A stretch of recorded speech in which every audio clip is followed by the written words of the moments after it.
边是我的第一幅油画，这幅是我前几天重画的作品。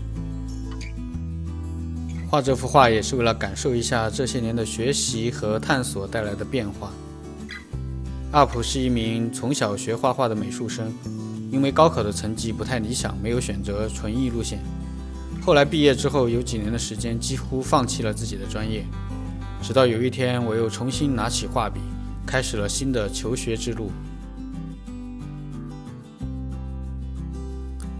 自己喜欢画画是一回事，但要把这件事情做好，确实是非常不容易的，因为现实当中有太多的阻碍。对于许多放弃这门专业的人，我表示非常的理解。直到现在，我仍然对我当初的决定有些后怕，能够坚持到现在，多半也是出于侥幸。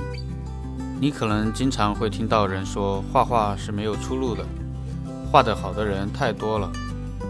但我这个人反应比较迟钝，每天乐此不疲的一幅接着一幅的画，自己每一幅的画比前一幅要好一点，就会很开心。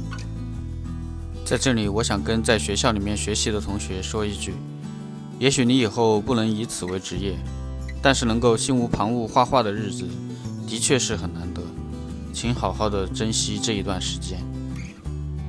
好了，废话就不要多说了。这个视频主要还是给大家讲解一下这幅画是怎么样画的。接下来我们就开始吧。这幅画是我自制的半吸收底料，这种底子很适合间接画法，它有比较强的吸收力，可以使底层的颜料很好的附着在画布上。因为我这次使用的是中纹亚麻布，所以纹理比较粗。我有时候也喜欢在更细的底子上画，看自己想要什么效果吧。如果是特别多细节的话，使用更细的画布会更合适一些。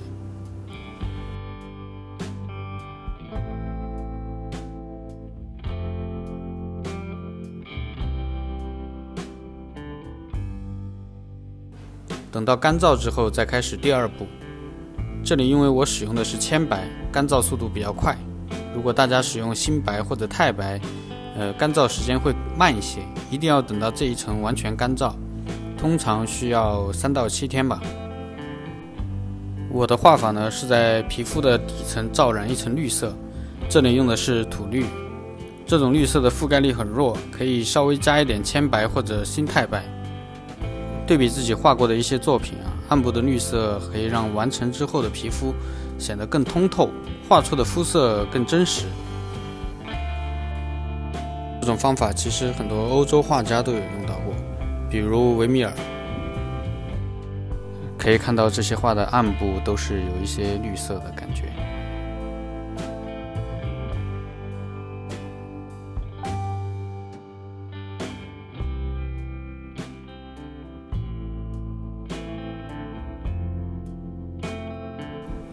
接下来开始给皮肤上色了，这次我仍然使用了线色调色板，茜素红、拿破里黄、古蓝3种颜色加白。左边是使用这3种颜色制作的色卡，我们把它运用到这幅画里面。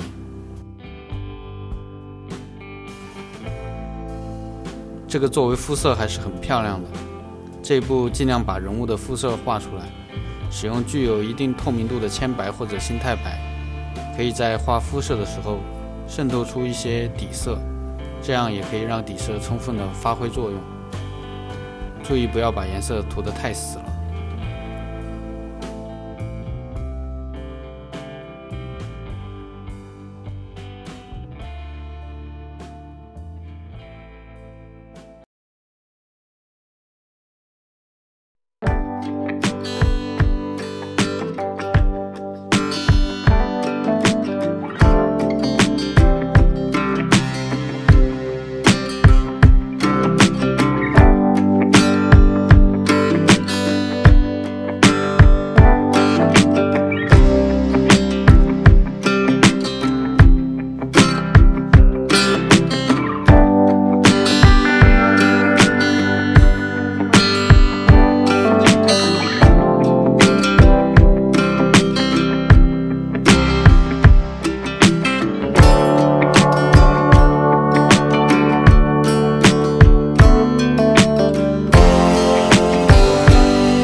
当画完整个肤色之后，可以看到有些地方的色彩和笔触还是比较生硬的。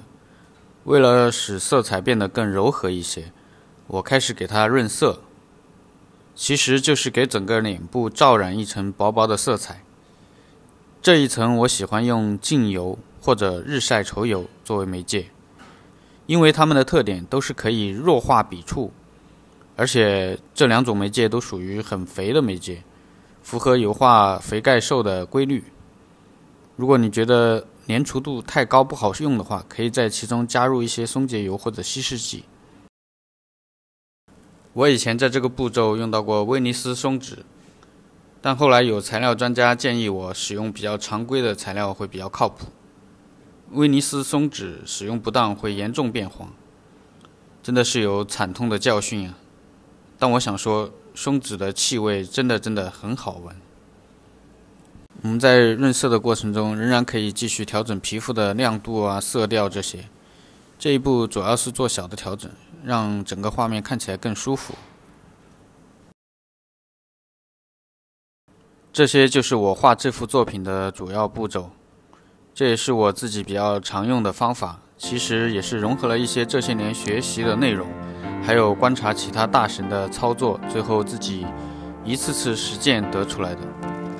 每次画完一幅画，回看步骤的时候，也会发现很多需要改进的地方。今后如果有新的心得，都会分享给大家。还希望大家给我3连哦。